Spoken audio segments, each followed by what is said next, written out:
दार किया। जिस वर्दी के सहारे मैंने 1984 में पूरी एक ट्रेन बचाई, वो आगरा कैंट रेलवे स्टेशन, जिसकी इंफॉर्मेशन अपने डिपार्टमेंट के पास, यूनियन ऑफ इंडिया के पास और J&K गवर्नमेंट के पास, इनके सब के पास थी। उसके बावजूद मेरे को इनकरेज करने की बजाय डिस्करेज किया, अरेस्ट करवाया और उस SHO को पुलिस प्रेसिडेंट मेडल दिया। अब उसके बाद मैंने ये इंसिडेंट जो हुई अर्थक्वेक की, उसके बारे में chief justice of India, president of India, इन सबको इन्फॉर्म किया। उसके बाद हाई कोर्ट में जो मेरा केस चल रहा था, उसमें मैंने उसके बारे में इन्फॉर्म किया, अपना एफिडेविट लगाया। फिर मैंने एक जो स्केच बना रखा था 1990 का इस नेचर के बारे में, वो स्केच निकाला और हाई कोर्ट में फ़ाइल किया, अपनी CMP फाइल की, मैंने अपनी हॉरोस्कोप फाइल की, श्री राम जी की हॉरोस्कोप फाइल की। मैंने देखा मेरी कुंडली जो है श्री राम जी के कुंडली के साथ 3 ग्रह डिट्टो मिलते हैं। नमस्कार, आप देख रहे हैं JK लाइव न्यूज़ और मैं हूं विकास शर्मा। इस समय जो देश के हालात चल रहे हैं, कुछ स्टेटों में जो है पानी जो है बढ़ रखा है। मेरे साथ सुदेश कुमार गंडोत्रा हैं, जो कि पूर्व ITBP के जवान रहे हैं। इन्होंने पिटीशन की थी कि अगर आप, इनका एक केस भी लगा हुआ था, अगर उस पर जल्द सुनवाई होती तो शायद इस तरह की सिचुएशन नहीं मिली बनती और जो अब करोड़ों का नुकसान हुआ है वो भी नहीं होता। सुदेश, क्या है पूरी बात, वो हमारे सभी व्यूअर्स को बताएं, पूरी बात है क्या? एक तो सबसे पहले मैं आपका धन्यवाद करना चाहता हूं कि आपने अपना समय निकाल के इस समय हमारी देश की स्थिति है उसके ऊपर अपना इंटरेस्ट लिया और सोशल एक परफॉर्मर की तरह एक सामाजिक जो है ड्यूटी बनती है हमारी, उसको आप निभाने के लिए ये सच्चाई का सामना करने आए हैं। जबकि इलेक्ट्रॉनिक मीडिया हमारा जो है इंडिया का, वो इस सच्चाई से मुंह मोड़ रहा है। तो आप एक सोशल मीडिया हैं, मैं धन्यवाद देना चाहता हूं ऐसे मीडिया को जो देश की खातिर, समाज की खातिर ऐसी सच्चाइयों को सामने लाते हैं। तो ये केस जो है, इसमें मैं पिछले 35 साल से हरासमेंट फेस कर रहा हूँ। किस लिए कि मैंने कंट्री का एक स्कैम डिटेक्ट किया 88 में और 300 करोड़ रुपया स्लैश करा रखा है 92 में, जिसके बाद मेरे को 35 साल से लिटिगेशन फेस करनी पड़ रही है और मेरा ये केस जो है नेचुरल डिजास्टर दे रहा है। 13वें साल में ये केस आके गुजरात में अर्थक्वेक दे गया। जब ये 13वें साल में अर्थक्वेक दिया, उसका कारण ये बना कि ITBP यूनियन ऑफ इंडिया ने मेरे को एक SHO जम्मू के थ्रू अरेस्ट करवाया 17/4/90 और उस SHO ने ना कोई इंक्वायरी की, ना कोई इन्वेस्टिगेशन की, मेरे को यूनिफॉर्म में अरेस्ट करके बिहाइंड बार कर दिया। और यूनियन ऑफ इंडिया ने उसी SHO को पुलिस प्रेसिडेंट मेडल दिया 26 जनवरी 2001 को सुबह सुबह।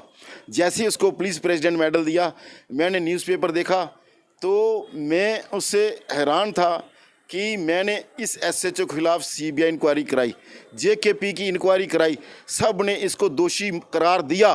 उसके बाद इसकी रिकमेंडेशन कैसे हुई? तो ये भ्रष्टाचार की सीमा लांघ गए। उसी समय अर्थक्वेक हुआ गुजरात में और ये पृथ्वी अर्थक्वेक देती गई। रात को मेरे को ये पृथ्वी ने दर्शन दिए, मेरे हाथों में फुटबॉल था।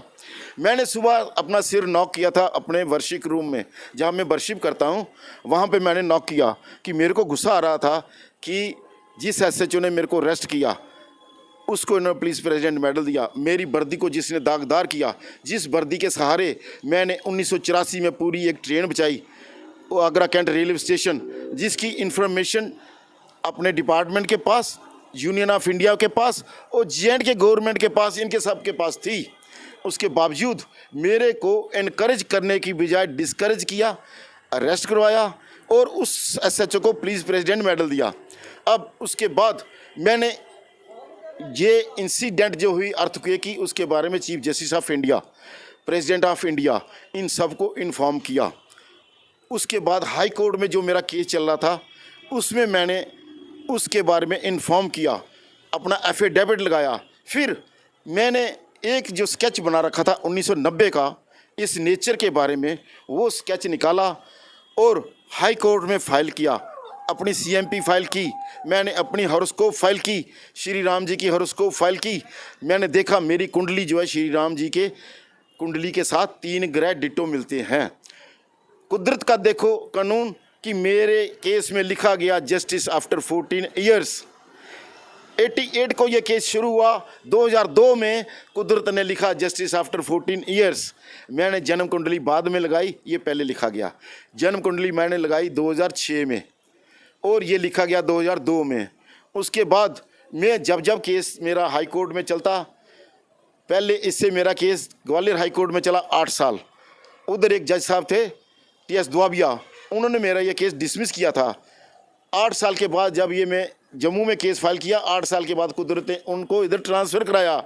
वही जज साहब ने मेरा ये केस जब डील किया तो उन्होंने लिखा a sense of fair play is missing in this case from very Inception.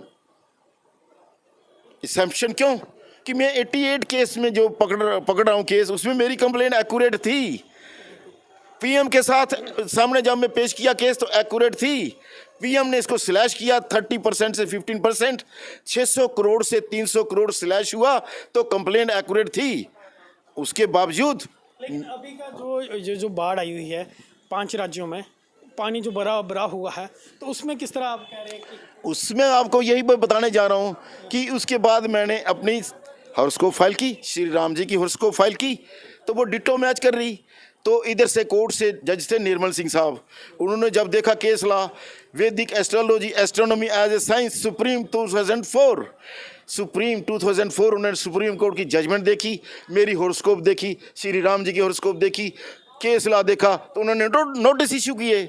जब यूनियन ऑफ इंडिया को नोटिस इशू हुए, इन्होंने कोई रिप्लाई फाइल नहीं किया। तो उसके बाद बजाय कि ये पॉजिटिव रिस्पांस लेते मेरे अगेंस्ट हो गए कि ये हमारे को थ्रेट दे रहा है। मेरा केस जब लगता रहा, अर्थक्वेक चलते रहे और उसमें लिखा गया, ये देखो आपको मैं बता रहा हूँ, an earthquake on every court of hearing. ये देखो, ये देखो, ये देखो, ये देखो, ये लिखा गया, ये लिखा पिटीशन अगेंस्ट DGITP, लिखा SC direct registry to tag record. High court ने रजिस्ट्री को डायरेक्शन दी कि इसका रिकॉर्ड टैग करो। 2001 से लेकर इधर जो फाइलें थी 88 से ऑनवर्ड मेरी जजमेंटों में लिखा हुआ, 88 से लेकर 2010 का रिकॉर्ड टैग हुआ। ये जब केस लगा तब भी हियरिंग पे अर्थक्वेक हुआ। अंत में 4 मार्च 2011 को डिवीज़न बेंच ने माना कि ये सही कह रहा है और मेरी ये CMP 267 अलो की। अलो होने के बाद यूनियन ऑफ इंडिया ने उसको इग्नोर किया, बजाय इसके कि उसके ऊपर देखते कि ITBP के RC Agarwal director general ITBP unconditional apology tender करके यहाँ पे फाइल कर रहे हैं compliance report of the judgement in letter and spirit. वो जजमेंट जो 14 साल के बाद पास हुई, उसमें इन्होंने कंटेम्प्ट फेस की। कंटेम्प्ट फेस करके अनकंडीशनल अपॉलॉजी टेंडर की RC अग्रवाल साहब ने, डायरेक्टर जनरल ने, और लिख दिया कि order has been complied in letter and spirit as per judgement dated 11/10/2002 in SWB 850/2002, जिसके बीच में लिखा हुआ था restatement along with all constitutional benefit including promotion. ना मेरे को प्रमोशन मिली, ना कॉन्स्टिट्यूशनल बेनिफिट मिले। मेरे को ज्वाइन कराया, 2003 को फिर निकाल दिया और मेरी जो पे थी वो भी काट ली। जो रेगुलराइज पीरियड था, ऑन ड्यूटी पीरियड था, वो 5,20,000 इन्होंने काट लिए।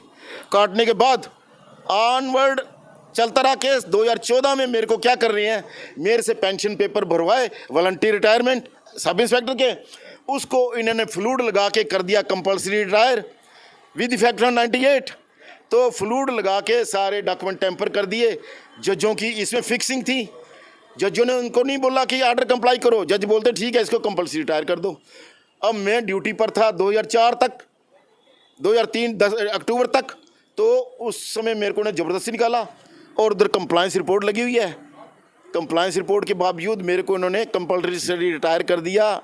98 से रिकवरी कर दी 5,20,915 और मेरे को दोबारा कंपल्सरी रिटायर शो करके पेंशन लगा दी 1/4 में, जबकि 2 पिटीशन मेरी रिव्यू हो चुकी। अभी क्या चल रहा है? अभी दोबारा रिव्यू अभी चल रहा था। अभी ये जो पिटीशन मेरी देखो ये लगी हुई थी, इसमें डिवीज़न बेंच ने माना हुआ कि ये केस जो है अर्थक्वेक दे रहा है, डिजास्टर दे रहा है, क्योंकि 13 13 इसमें जून में मैं कोर्ट में गया कि ये आप निकालो, तो जिस समय कोर्ट में था 5 स्टेटों में अर्थक्वेक हो गया। दिल्ली में, J&K में, पंजाब में, हरियाणा में, तो ये हिमाचल में 5 स्टेटों में अर्थक्वेक हुआ। उन्हीं 5 स्टेटों में अब ये फ्लड की सिचुएशन है। क्या था जब ये अभी फ्लड की सिचुएशन इसलिए कि ये इन्होंने रखा था मेरा केस लिस्ट करने के लिए। ये ठीक है, तो ये इन्होंने लिस्ट करना था डिवीजन बेंच की बजाय लार्जर बेंच। हाँ, क्योंकि डिवीजन बेंच ने जो माना हुआ कि लार्जर बेंच में रखा जाए। ये देखो, ये डिवीजन बेंच की जो प्रेयर मेरी है। आप ये कहते हैं कि अगर आपका केस जो है, ये देखो इस पे लाइट दो, ये लिखा हुआ है hearing of the case before larger bench. ठीक है, लार्जर बेंच बजाने की बजाय ये डबल बेंच है, नो का अब 23 है, 14 साल के बाद फिर डिवीजन बेंच में लगा दिया। फिर डिवीजन बेंच में, मतलब अगर वही पहले ही सुप्रीम कोर्ट चला जाता केस, या फिर आपको न्याय मिल जाता, तो जितना भी ये अर्थक्वेक है या फिर ये अब नहीं होती, जो बाढ़ आया नहीं होते। क्यों कि जिस शख्स को ये पृथ्वी फुटबॉल के रूप में दर्शन दे रही है, तो उसका नेचर से कुछ लाइजन है। अब ये चंद्रयान भेज रहे हैं स्पेस में, मैं स्पेस में नहीं गया, मेरे को पृथ्वी ने फुटबॉल के रूप में दर्शन दिए। क्या मतलब, पृथ्वी कहाँ है, फ्लोट कहाँ कर रही स्पेस में? तो इससे बड़ी कोई सच्चाई हो सकती है आपके सामने? मैंने उसके बाद हॉरोस्कोप लगाई, श्री राम जी की हॉरोस्कोप लगाई। आप बोलते हैं जय श्री राम, आप तो राम को नहीं मानते। 14 साल का जो है लिखा हुआ है 14 साल, आप तो उसको भी नहीं मानते। आप तो हर चीज़ को इग्नोर कर रहे हैं। वैदिक लॉज को, सुप्रीम 2004, आप उसको इग्नोर कर रहे हैं। चलिए, ये थे हमारे साथ सुरेश कुमार जी, जो कि ITBP के जवान रहे हैं। तो जिस तरह आपको इन्होंने बताया, तो कहीं ना कहीं इनकी हॉरोस्कोप जो है वो श्री राम जी के साथ मिलती जुलती है। आपको क्या लगता है, कमेंट बॉक्स में अपनी महत्वपूर्ण राय जरूर रखिएगा। फिलहाल के लिए इतना ही, और भी लेटेस्ट अपडेट के लिए आप बने रहें और देखते रहें JK लाइव न्यूज़। मुझे यानी कि विकास शर्मा और कैमरा पर्सन आदित्य को दीजिए इजाज़त। नमस्कार, जय हिंद, जय भारत, जय जम्मू कश्मीर।